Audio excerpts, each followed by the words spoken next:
Yo, what's up, guys? It's your boy Mitchell today. Obviously, you guys know. Before you guys like my cut, just got a new cut today, shaved as well. Look fresh and clean. I'm ready to go to school tomorrow, fresh and clean. Which, that's what I'm praying I'll be. So guys, today, I obviously, as you know, when you see in this channel, you're gonna be seeing New York Knicks and New York Ranger recaps. So we're gonna do both. So we're gonna do the Rangers game that happened today, the Knicks game that happened yesterday, I think. Yeah, yesterday, and then obviously the Knicks game against Chicago. So we're gonna talk to you about those games. First, starting off with today's game, obviously my New York Rangers went on a 3-game winning streak, like I said in the last video, and then played Carolina Hurricanes and technically got demolished. Lost 3-0. In the first period, we were dominating. I feel like we had the better chances, but Peter Kochetkov gets another shutout, and he made 25 out of 25 saves. Shesterkin made 30 out of 32 saves. He had a 93 save percentage, so that's still good for Igor, which I can't blame him for anything because literally none of our players did not play well.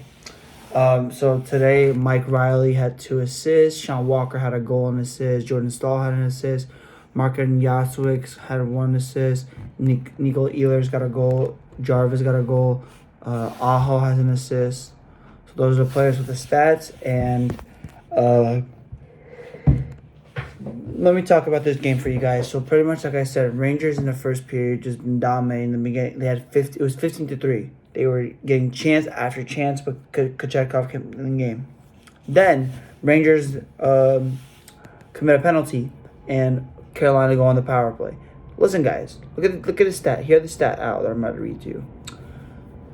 Carolina are 32nd in the league in their power play. Their power play is 32nd in the league. That's one of the worst power plays. And they score 1 power play goal on us, where our penalty kill has been solid this whole season.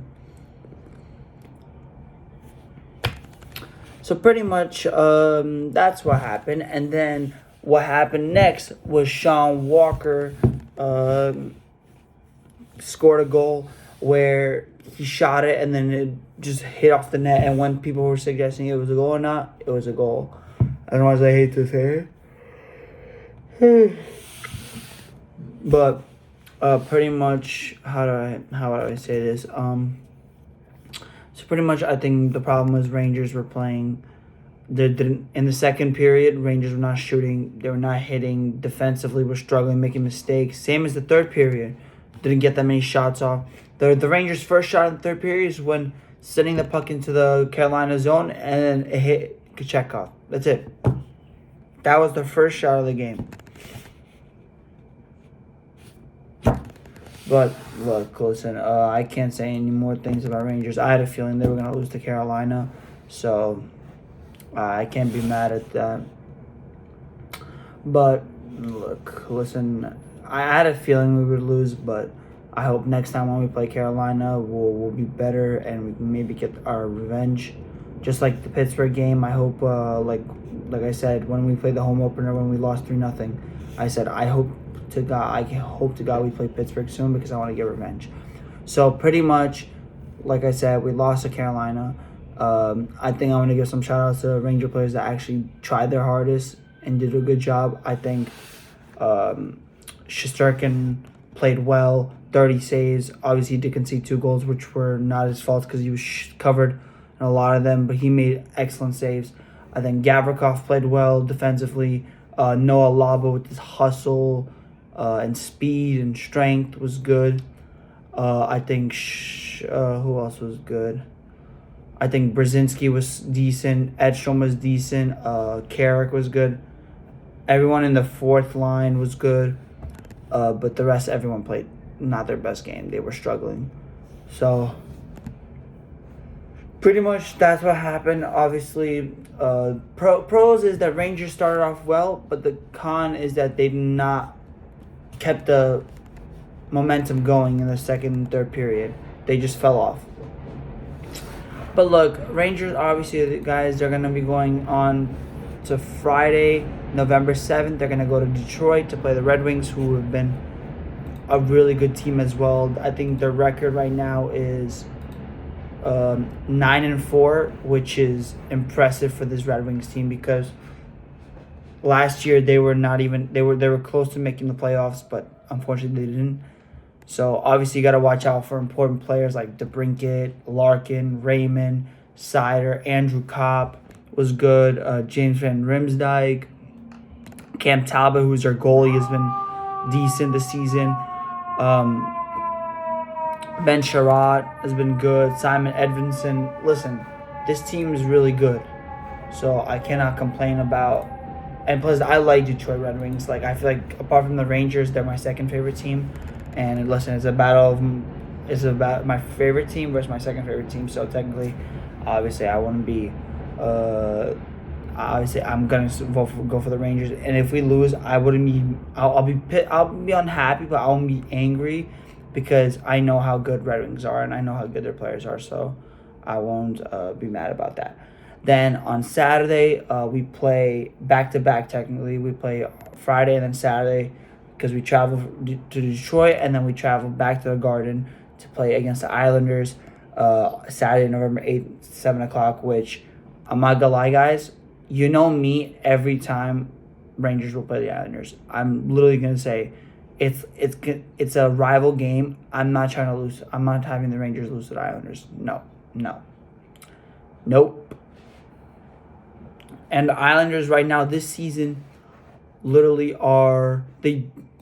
just lost to Boston in shootout. Let me check. Guys, that's good that Boston beat Islanders, but the bad thing is that the Islanders still get a point. But it's fine. Islanders are 6-5, Rangers are 6-6. So I feel like I hope somehow we could win 2 games in a row already, and I hope we could finally win in the Garden, because I feel like we're cursed in the Garden. But hey, you never know. Well, I hope we could win. Hey guys, sorry for some malfunction happened with the recording, so I'm back, guys. So pretty much as we were talking about the game against the Islanders, like I said this before, and you saw my Instagram story. Losing to Islanders is like a punch in the nuts. It hurts. That's why I don't want the Rangers to lose to the Islanders. Now, guys, enough with the negative energy. We're going to talk about some positive news. And obviously, like I said in my last video, remember the Knicks lost by 10 to Chicago in the NBA Cup, which was absolutely terrible, because our starters played well, but our bench did not contribute. Until Sunday, November 2nd, Knicks break that Chicago undefeated run, and they gave them their first loss of the season. So for the Bulls, obviously players on double digits. You had Jalen Smith had 12, Patrick Williams had 11, Trey Jones had 15, Josh Giddey had a 23, 12, and 12 game. I'm not gonna lie, he's a triple-double machine. Vucevic had 17 and 14, Buzelis had 14, Okoro had 14. But obviously for the Knicks, our team was all around playing better, and we had more players contributing. So OG Anunoby, 21 points. Played out of his mind. Karl-Anthony Towns, his point differential was not that great, but he had 20 points, had 15 rebounds, was a monster on the boards. Robinson obviously didn't do that much. He got 5 rebounds in 13 minutes. Brunson stole the show, 31 points in 32 minutes, 5 rebounds, 3 assists. Mikal Bridges had 10 points, 9 assists, 5 rebounds, with a good percentage in shooting. Clarkson played amazing, had 15 points off the bench. Josh Hart had 14 points, 9 rebounds. McBride had 8. Shamet towards the end was cooking, had 9.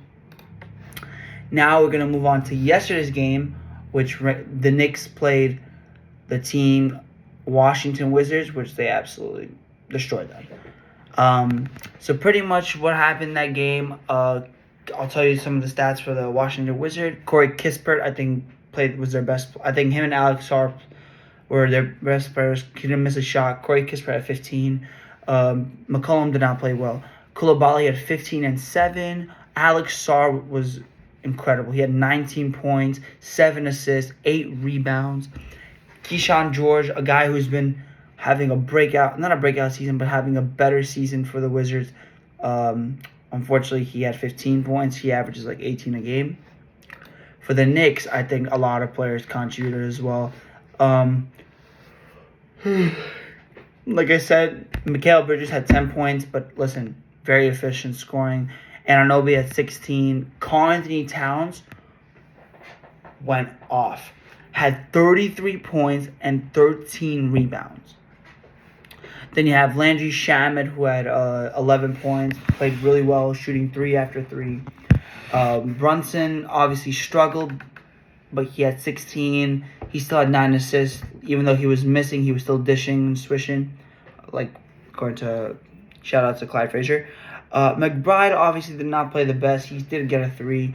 But Hart and Clarkson were, again, playing out of their minds. Hart had 12 points, not 5 assists, 10 rebounds. Clarkson had 15 off the bench, which is really good. Knicks are obviously now 4-3. Going into the game, I think they're going to play tomorrow against the Timberwolves at 7:30, which is going to be a good game because we pray. I hope Anthony Edwards is going to be hurt because I low-key don't want to match up with Ant because he's been probably their best player, obviously. But listen, we never know. And to be honest, if Ant does play, I feel like we're going to have to try everything we can to try and win. So we'll see what happened there. Obviously, there's been some news about which some players that might replace, Malcolm Brogdon for the situation. Obviously, I think Knicks might want to get Spencer Dinwiddie from who went to Charlotte and then was waived. And maybe Victor Oladipo obviously plays for the Luning Lions in China. And he came back to play in preseason, and he was actually going off, so we could say that. That's pretty much it, guys. Like I said, the Knicks are 6th in the Eastern Conference right now because Sixers have been great, Bulls have been great, Bucks have been great, Pistons have been great. We have the same record as the Heat and the Cavs. So that's what's up right there. So like I said, the Knicks are 4-3. The Rangers are 6-6. Pretty much, that's everything, guys. I know I'll normally show you the highlights of the Rangers games, but I feel like this game was just nothing good to see. So I'm not really gonna show you guys the highlights. But like I said, I hope you guys enjoyed this video. Obviously, I know you guys are probably getting bored of me just posting for y'all this recap and looking at me speaking and stuff about it. To be honest, it's okay. Listen, I don't really mind. How do I say this? But I promise, I think, tune in. I think when I'm going to be going to Jersey, obviously you saw my previous video. I did a hockey video with my uncle where we were just playing around. But I think I'm going to bring like a stand, and I'm going to record in a better angle for you guys so you guys can see the whole thing. And obviously see us actually shoot the puck or the ball, whatever we play with. And listen, thank you guys for watching this video. Make sure you guys like, subscribe, turn on these post notifications. And I'll see you guys next Rangers game. And I'll see you guys the next Knicks game. Peace.